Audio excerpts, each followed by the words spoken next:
Olá, nosso trabalho é sobre a evolução do microscópio e eu vou começar falando um pouco sobre a definição.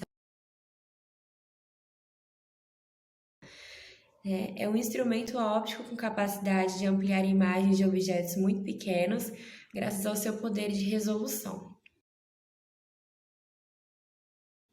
Desde 2000 a.C., de acordo com o antigo texto, os chineses viam espécimes ampliados através de uma lente no final de um tubo que era preenchido com água. E os níveis de água dependiam do grau de ampliação que eles desejavam. Em 721 a.C., nós já temos relatos de um cristal chamado de lente Layard, que foi polido e tinha propriedades de ampliação. Os romanos usavam lentes biconvexas, né? E acreditavam que o microscópio tinha sido inventado no final do século XVI pelos holandeses Hans Janssen e seu filho Zacarias. Eles eram fabricantes de óculos.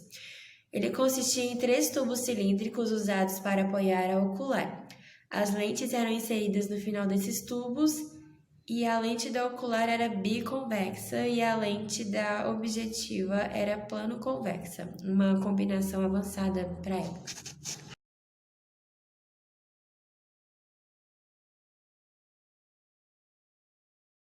Em 1625, esses experimentos chegaram ao conhecimento de Galileu, que começou a trabalhar com lentes desde então.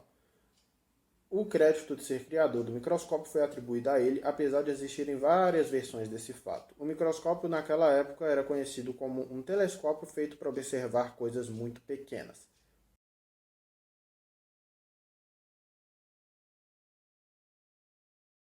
Um dos primeiros a realizar observações de materiais biológicos utilizando o microscópio foi Robert Rooke, que observou pelos no corpo da pulga e cortiças nos poros. Ele detalhou suas descobertas em um livro ilustrado lançado pelo mesmo e foi o primeiro a utilizar o termo célula.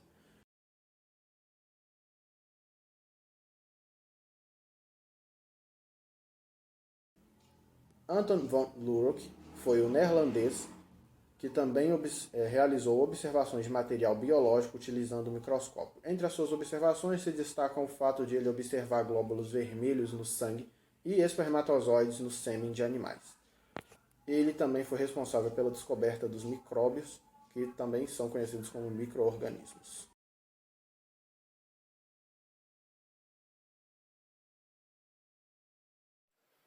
O próximo grande passo da história do microscópio ocorreu com a invenção das lentes acromáticas, que são as lentes sem cores. Quem inventou isso foi Charles Hall, em 1730. Ele descobriu que usando uma segunda lente de forma e propriedades refratoras diferentes, ele poderia realinhar as cores com impacto mínimo na ampliação da primeira lente. Depois disso, em 1830, Joseph Lister reduziu o problema com aberração esférica, que é quando uma lente precisa da outra para proporcionar uma boa ampliação sem desfocar a imagem.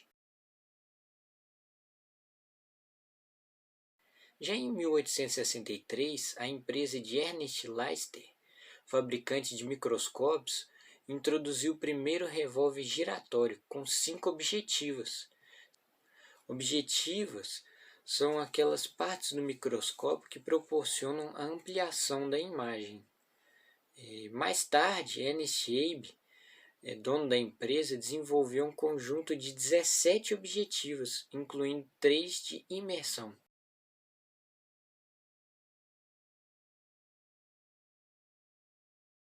Em 1903 foi desenvolvido o ultramicroscópio por Richard Sigismond e atualmente estuda os objetos abaixo do comprimento da luz. Em 1930, Fritz Zernike inventou o microscópio de contraste de fases, que estuda os materiais biológicos incolores transparentes. Em 1953, ganhou o Prêmio Nobel da Física. Em 1931, foi inventado o primeiro microscópio eletrônico, por Ernst Ruska e Max Pinot. Esse microscópio possui um poder de resolução muito maior, utiliza feixes de elétrons e lentes eletromagnéticas para observar o objeto atingindo uma ampliação de até 1 milhão de vezes.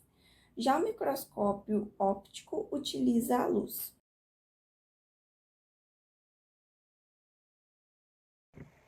Em 1980, os microscópios ópticos tiveram uma resolução de 0,2 micrômetros, que é o limite até hoje.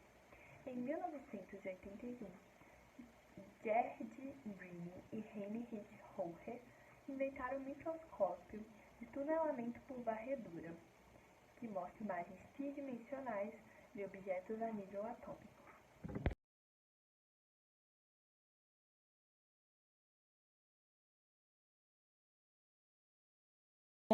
Bom, né, com os dias atuais e com o avanço da tecnologia, nós temos aí os microscópios digitais. Eles permitem a transmissão, né, em tempo real, ou então ligada a uma televisão ou a um computador. E ele está sendo um responsável aí por ajudar a revolucionar a indústria da microfotografia, né? E há nele uma terceira câmera acoplada, né? Permitindo aí essa visualização em uma televisão ou em um computador. Já o Dino-Lite, ele é um microscópio digital portátil, ele é quase do tamanho de uma caneta, ou seja, ele é muito pequeno, e ele também há a capacidade de ampliar até 500 vezes, né? Então, ele está sendo muito utilizado em indústrias devido a essa alta amplitude que ele possui, assim, utilizando, ajudando, né, na busca de expressões. Esse foi o nosso trabalho de a evolução do microscópio e eu espero que vocês tenham gostado.